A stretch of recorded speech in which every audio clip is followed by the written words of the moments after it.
মানতে পারতেছি না। 127 রান অল উইকেট যায় যেই মাঠে 200+ রান হওয়ার কথা, সেই মাঠে আমরা 127 রান নিতে পারি না। আমরা কিরকম ব্যাটসম্যান হইছি? আমরা 127 রান নিতে পারি না যেই মাঠে 200+ রান হয়, 250 রান হইয়া যায় মাঠে হইছে, সেই মাঠে আমরা খেলতে পারি না। 127 রানে আমাদের অল উইকেট যায়। মানে লজ্জা থাকা উচিত, তোমাদের লজ্জা থাকা। তোমরা তো খেলতে যাও নাই, তোমরা গেছো পিকনিক করতে, তোমরা খেলতে যাও নাই। তো এটা খেলা বলে? এটা একবারে মস্কারি করা হইতেছে, ফাইজলামি করা হইতেছে আমাদের সাথে। এদের নিয়ে আমরা বড় বড় স্বপ্ন দেখি, তাই না? আপনি কারে বলবেন? একমাত্র ভরসা ছিল মাহমুদুল্লাহ রিয়াদ ভাইয়ের প্রতি, কিন্তু তিনি কি করলো? তিনি আউট হয়ে গেল 2 বলে 1 রান করে। আরে তাহিদ হৃদয় ভাইয়া, তোমার নিয়ে অনেক আশা ভরসা দিছিলাম। তুমি শুরু থেকে যেইভাবে খেলছো, ভাবছিলাম তুমি বাংলাদেশের ভবিষ্যৎ তারকা, উজ্জ্বল নক্ষত্র হইবে। তুমি তো এখন দেখি তুমি টেস্ট খেলতেছো T20 রে, আর T20 রে টেস্ট খেলতেছো। টেস্টের যে কি খেলবা এটা আমাদের ধারণা নাই। শেষমেশ ইন্ডিয়া আমাদের লজ্জিতভাবে হারাই দিল, একবার লজ্জিতভাবে। 11 ওভার 5 বলে মনে হয় সম্ভবত। আপনি দেখেন, 11 ওভার 5 বলে আমাদের হারাই দিয়েছে রীতিমতো 127 রান। এরপর আর লজ্জার কি থাকতে পারে?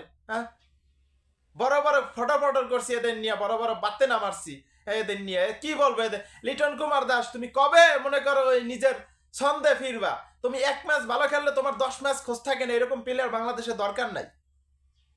পারভেজ হোসেন ইমন নতুন একবার সুযোগ পাইছে, ডেবিউ হয়েছে তোমার, প্রথম সুযোগ পাইছে একটা ম্যাচ, একটু খেলাটা দেখাই দাও, দেখে শুনে খেলো। এইভাবে খেলে মানুষের।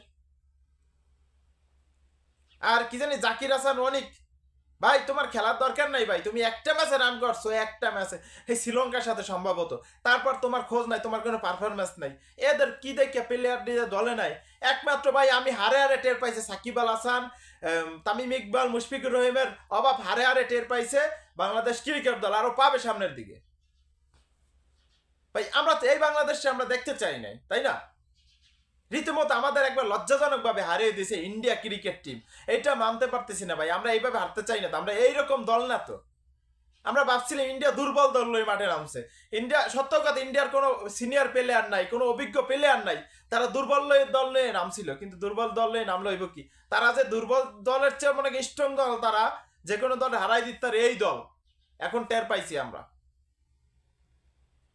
আমাদের লজ্জা নাই ভাই। আমরা মায়ের দোয়া ক্রিকেট টিম, এইটাই বেস্ট আছে। বাংলাদেশ ক্রিকেট বোর্ড না দিয়ে মায়ের দোয়া ক্রিকেট বোর্ড দিলে অনেক ভালো হইতো। এদের কোনো ন্যূনতম লজ্জাবোধ নাই, লজ্জাবোধ নাই। আপনি দেখেন, মানে এরা খেলতে গেছে ভাই, এরা খেলতে জানে, তারা মস্কারি করতে গেছে। 127 রানে ছিল অল উইকেট, যে একটা T20 ম্যাচ 127 রান, যেই মাঠে রান হওয়ার কথা 200 থেকে 250 রান বা 200+ রান হওয়ার কথা, সেই জায়গায় আমরা 127 রান নিতেই না। আমরা কিরকম ব্যাটসম্যান হয়েছি এখন দেখেন, আমরা কিরকম প্লেয়ার হয়েছি। মানে আমার বলতেও লজ্জা লাগতেছে এদের কথা। মানে কবে তোমরা হইলেও খেলবা? তোমরা কবে ভালো খেলবা? এই জীবনে দেখলাম না। যতদিন পর্যন্ত সাকিব, মুশফিক, মাহমুদুল্লাহ এরা আসিল, ততদিন পর্যন্ত দলটা ভালো ছিল। এখন দলটা এরও পচে যাইতেছে। ভাবছিলাম ইন্ডিয়ার চেয়ে দলটা ভালো আছে, আমরা ইন্ডিয়ার হারাই দেওয়ার মতো একটা দল আমাদের। লাস্ট ফিনিশিং কি হইলো? উল্টা আমাদের হারাই দিল।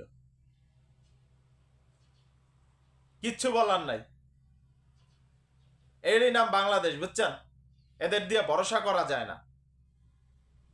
কষ্ট লাগতেছে, তারপরও বলতেছি এরই নাম বাংলাদেশ।